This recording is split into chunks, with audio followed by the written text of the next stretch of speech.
Intermittent fasting and time-restricted eating have become one of the hottest topics lately for health and weight loss. And we've seen lots of studies showing that it can help with weight loss, it can help with metabolic health, and it can even help with fatty liver, blood sugar, blood pressure, but in the right circumstance, because not all studies are universally positive.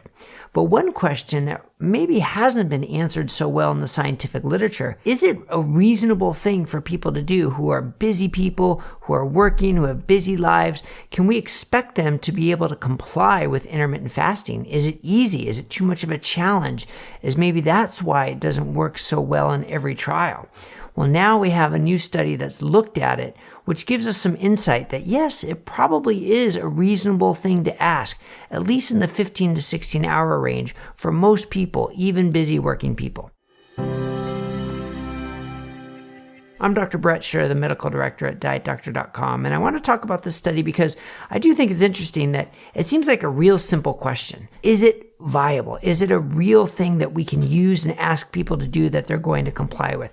We have lots of studies asking the questions of how does it help people from a health standpoint, but not the simple question of can they actually do it? And that's why even though it's such a simple study, I thought it was interesting and worth pointing out. It was a study published in the journal German Medical Science. What the researchers did was they took 63 participants, average age 47, and they all had to be university employees. They were in different parts of the university, but the point is they were full-time employees, they had busy jobs, and they were asked to perform time-restricted eating. And it was pretty simple. They were asked to fast 15 to 16 hours per day, so to keep their eating window within 8 to 9 hours per day. And that's it. Didn't tell them when the eating window had to be, didn't tell them what they should be eating, just a very simple intervention. And they wanted to assess the quality of life and the compliance with the fasting and weight and waist circumference and a couple other measures as secondary endpoints. But the main endpoint was how are they able to comply? This was a 3-month study, and of interest, they did lose weight. It was modest weight loss on average. They lost 1.3 kilograms with 1.7 centimeters off their waist circumference. But one thing that was really interesting to me was that the quality of life increased. So you might think with time-restricted eating, oh, you're going to be hungry, you're going to be missing food, your quality of life might decrease, but the quality of life increased on their subjective scale, which I thought was pretty interesting and very encouraging for this as a useful intervention. Overall compliance was good at 72%. So 72% were able to achieve the fasting goal of 15 to 16 hours. And interestingly, if you look at the graph of the number of participants who reached the target, quite a few were 100% compliant or 90% compliant, but the majority centers around the 70 to 80% range. And the mean fasting time, again, the majority center around the 15 to 16 hour range, with some going out to 18 and some down to 14. So one take home for me suggests that maybe that 15 to 16 hour range is the best for compliance for busy people. It's hard to say whether 18 is better than 16, better than 14. There's some conflicting data with that. But based on this study, you might say if you're working with somebody who's really, who's a busy working person, or if that describes you and you're looking to do time-restricted eating, maybe that 15, 16-hour window is best for compliance. Now, the other data, the weight loss, the waist circumference changes, those were pretty modest. A 1.3 kilogram weight loss over 3 months with 1.7 loss of waist circumference. But as with a lot of studies, there was a pretty big range. Some people lost up to 8.9 kilograms and 13 centimeters off their waist. So there are definitely some people who respond better than others, and I think it'd be really interesting to learn why that is. And they also monitored for side effects. And the side effects were also mostly modest and mostly in the very beginning, that then improved over time. Overall, not an earth-shattering study, but one that definitely shows in the 15 to 16-hour range, time-restricted eating is completely doable and has some modest benefits. It'd be more interesting to see, to tease out why people responded better than others.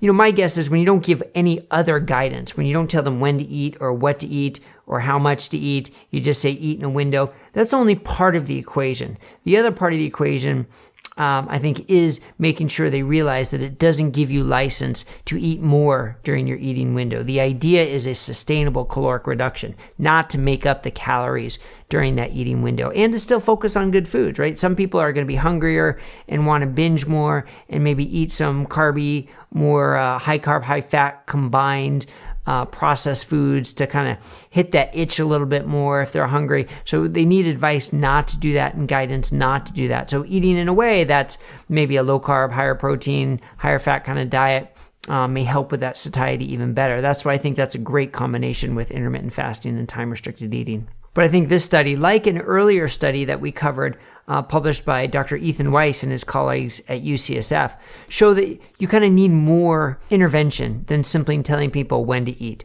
That could be a good start, but adding more only adds more benefit.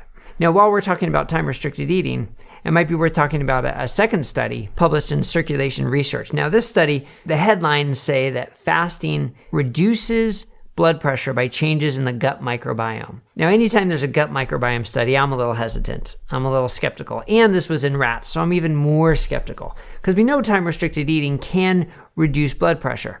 Now, I figured it's from reducing insulin, reducing weight, being the two main factors. With this study saying it can be because of changes in the gut microbiome, it was actually fairly interesting. I mean, they took fasting rats and rats fed every day. They took their gut microbiome and transplanted it into rats that didn't have a gut microbiome.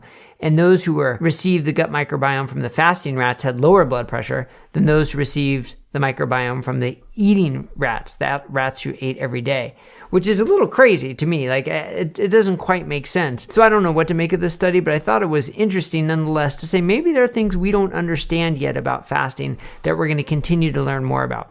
Personally, I still am going to focus on the weight loss, the metabolic health, the insulin resistance. I think that's got the biggest component, more so than the microbiome. But based on this study, it might be interesting to see what comes next. All right, so that was a brief tour of these two intermittent fasting studies. Hopefully this helps you.